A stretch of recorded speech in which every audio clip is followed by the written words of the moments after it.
সুধীমণ্ডলী, আজকে আমরা আপনাদেরকে দেখাবো বরিশাল সদর উপজেলার করাপুর ইউনিয়নের করাপুর মিয়াবাড়ি জামে মসজিদ। প্রত্নতত্ত্বের একটি গুরুত্বপূর্ণ ঐতিহাসিক নিদর্শন। প্রায় 550 বছর আগের মোগল আমলে নির্মিত এই মসজিদটি মিয়াবাড়ির মসজিদ হিসেবে পরিচিত। আপনারা দেখতে পাচ্ছেন মসজিদের সামনে বিশাল আকৃতির একটি দিঘি। এই দিঘিতে আগে মানুষ অজু গোসল করত।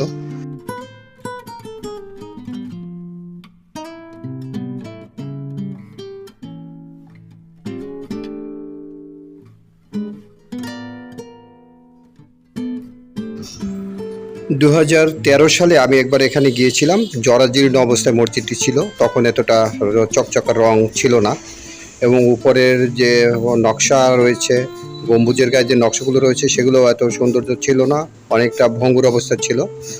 তো 2016-17 সাল নাগাদ এই মসজিদের প্রত্নতাত্ত্বিকবিদরা অর্থাৎ বাংলাদেশ সরকারের হাতে যারা এই মসজিদটা তত্ত্বাবধানে নিয়েছেন, তারা এই মসজিদের আবার পুনর্নির্মাণ অর্থাৎ সংস্কার কাজ করেছেন।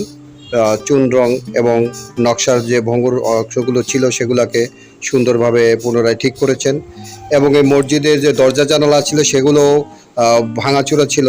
এখন দেখতে পাচ্ছি সবগুলোই সুন্দর এবং ঠিকঠাক রয়েছে।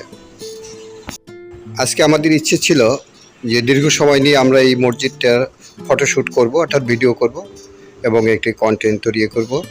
আসলে সে সময় করে ওঠা হয়নি, কেননা দুপুরবেলা চৈত্র মাসের ভর দুপুরে ছাদের উপরে প্রচণ্ড তাপের কারণে দাঁড়ানো যায় না, এবং অস্বস্তি বোধ করাতে আমরা পূর্ণাঙ্গ একটি ভালো ভিডিও করতে পারিনি বটে। এরপরে আমরা আবার কখনো চেষ্টা করবো একটা সুন্দর ভিডিও করার জন্য। তবু যতটুকু করতে পেরেছি আমরা আপনাদেরকে সেটু দেখাবার চেষ্টা করছি। বন্ধুরা, আজকের এই যাত্রায় আমার সাথে ছিল কন্টেন্ট ক্রিয়েটর মাহমুদুল হাসান অর্ক, যাকে আমরা মাহমুদ অর্ক নামে সবাই চিনি এবং পরিচিত।